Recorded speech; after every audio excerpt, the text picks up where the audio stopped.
Ó, o IT Cabu mandou aqui, ó. Você afirma que o Trump é um idiota, mas não há uma clara relação entre as declarações e mudanças de política, como manipulações de mercado para favorecer a si e algum grupo próximo, em vez de ser só um idiota. Na verdade é um idiota de má fé, então. Um idiota de má fé. Porque tem o idiota bobado e tem o idiota de má fé. Tudo bem, ele é um idiota de má fé, então. O Fabrício Sasaki mandou aqui, ó. Por que ninguém fala da Embraer? Não deveria ser o orgulho do verdadeiro patriota? Nem mercado fala da top 3 do planeta em aviação. Única de tecnologia não relacionada ao agro e petróleo. Até o Japão comprou 20 jatos essa semana. Bom, o Brasil, a gente... Quando você fala, o Fernando Henrique privatizou um monte de coisa e tudo mais, essas empresas, e aqui levar uma pergunta de boboca, tá bom? Privatizar as empresas, ela parece um movimento em direção a tornar mais eficiente, mas atrapalha no fim das contas? A privatização. É que as pessoas geralmente comparam a época do Fernando Henrique com a privatização do sistema de telecomunicações. Só que as pessoas, elas é como se elas congelassem no tempo e falassem assim, se não tivesse privatizado, a Telebrás seria exatamente a mesma coisa até hoje. Não seria, ela teria evoluído também como estatal, né? Tanto que a gente está vendo agora o retorno da Telebrás aí nesses acordos de transferência de tecnologia com a China. Quando a gente privatizou, para você ter uma ideia, quem inventou o BINA foi o Brasil. O identificador de chamadas. Se não me engano, foi até aqui na CTBC, né? Que é lá da região de Uberlândia. Eu lembro que quando eu descobri que foi o brasileiro que inventou o BINA, eu fiquei, nossa, a gente é muito foda, meu irmão. Não, mas e a gente era, agora, o fato de ter privatizado os sistemas de comunicações não quer dizer que não continuaria evoluindo se não tivesse sido privatizado, né? E aí falar, mas na mão do Estado dá prejuízo. E a Oi, o exemplo da Oi, né? Entrou em recuperação judicial já 2 vezes. A Embraer privatizaram depois que ela se tornou o que ela é. Isso para mim é um crime, né? É igual mesmo, toda hora que quer falar em privatizar a Petrobras. É um crime privatizar a Petrobras. A tecnologia que ela desenvolveu, só desenvolveu porque é estatal, né? Todas as grandes petroleiras do mundo queriam entrar no pré-sal, foi concedido blocos de exploração no pré-sal e nenhuma conseguiu chegar onde a Petrobras chegou. A última a abandonar foi a Shell, né? A Shell chegou em algum momento e falou, não vou fazer porque é muito arriscado, vou investir bilhões e posso não achar nada. Né? Por que a Petrobras achou? Justamente que é do Estado. Porque é só o Estado que faz investimento de longo prazo, correndo altos riscos. Então, para quem defende iniciativa privada, nenhuma empresa privada faz isso. É até meio racional você fazer essa análise, né? Quando você faz uma análise de viabilidade econômica, você tem um projeto que dá retorno em 10 anos, para que você vai investir em um que possivelmente vai dar só em 30?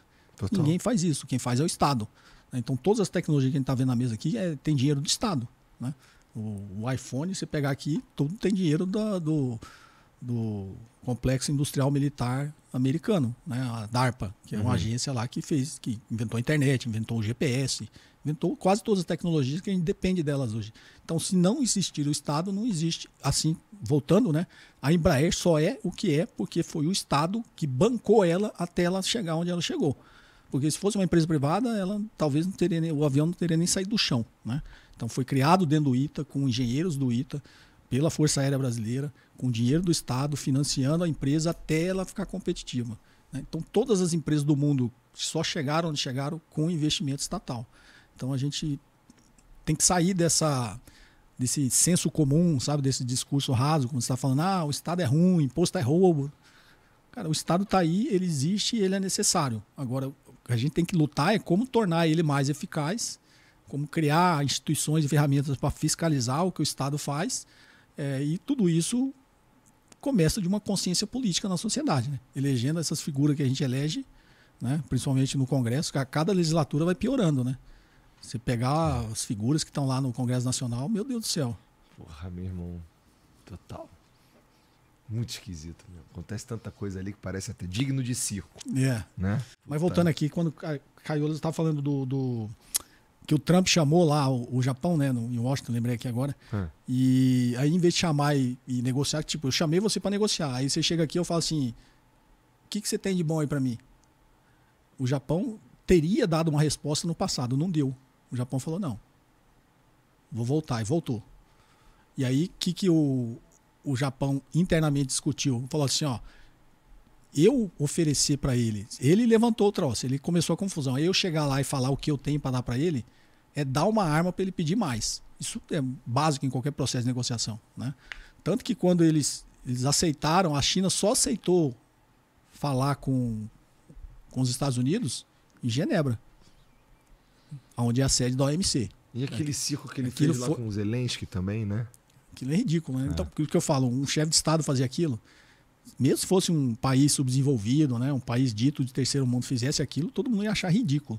O presidente dos Estados Unidos fazia aquilo em público. E você vê que é uma coisa proposital, né? Ele fez aquilo para constranger, para... Qual país agora, mesmo sendo aliado, quer negociar com ele? Sabendo que, inclusive, tudo que ele negociar, ele pode voltar atrás. Então ele não é mais um parceiro confiável. Então essa sinalização da China, ao topar, voltar, sentar na mesa de negociação, exigiu que fosse em Genebra, não fosse em Washington, e exigiu que era Genebra justamente porque era sede da OMC, né?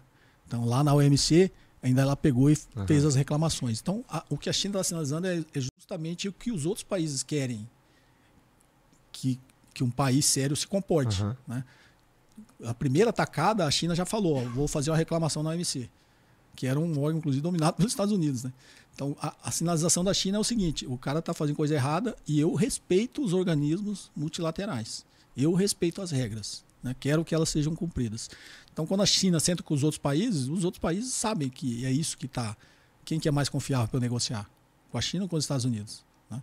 Então, são sinalizações na geopolítica e nesses acordos que os países sabem ler. E a Europa está sabendo ler muito bem isso aí, que já foi abandonada pelos Estados Unidos, né? Do pós-guerra para cá, ela sempre foi subserviente aos interesses americanos. Ela sabe que ela não pode mais depender dos Estados Unidos, né? Esse crescimento, os Estados Unidos cresceu de forma muito rápida, expansionista, sob o ponto de vista militar e econômico, né? Só que sob o ponto de vista militar, quando ele criou mais de 800 bases militares pelo mundo, ele colocou a Europa embaixo do guarda-chuva dela, né? Que os Estados Unidos sinalizou e falou assim, ó, você não precisa investir em defesa porque eu te protejo. Sim. Tenho base aqui, a OTAN, investimento militar é todo meu. O que permitiu isso foi a hegemonia do dólar. Posso imprimir dólar à vontade, posso crescer à vontade, né? Esse dólar não vai circular dentro da economia americana. Então, permitiu que ele tivesse esse expansionismo militar. E, ao mesmo tempo, ele colocou a Europa, o Japão, embaixo do guarda-chuva militar dele, proteção. A sinalização que o Donald Trump deu agora, quando ele saiu, foi lá, assumiu e falou que a Ucrânia tinha que fazer um acordo, olhou para a OTAN e falou, vocês têm que se virar aí, que eu não vou mais dar dinheiro, é simplesmente ter tirado esses caras do guarda-chuva dele. O que a Europa fez? Pô, agora a gente está... Estamos meio desprotegidos. Então, que eles começaram a anunciar investimentos militares vultuosos, né? A Polônia aumentou pra tal. cacete também. É uma coisa perigosa, né? O próprio Jeffrey Sachs fala, ele foi conselheiro do Conselho Americano há muito tempo, né? Economista respeitadíssimo, ele fala que a Europa não pode entrar nesse jogo de querer investir demais em investimento militar, achando que a Rússia é uma ameaça à Europa.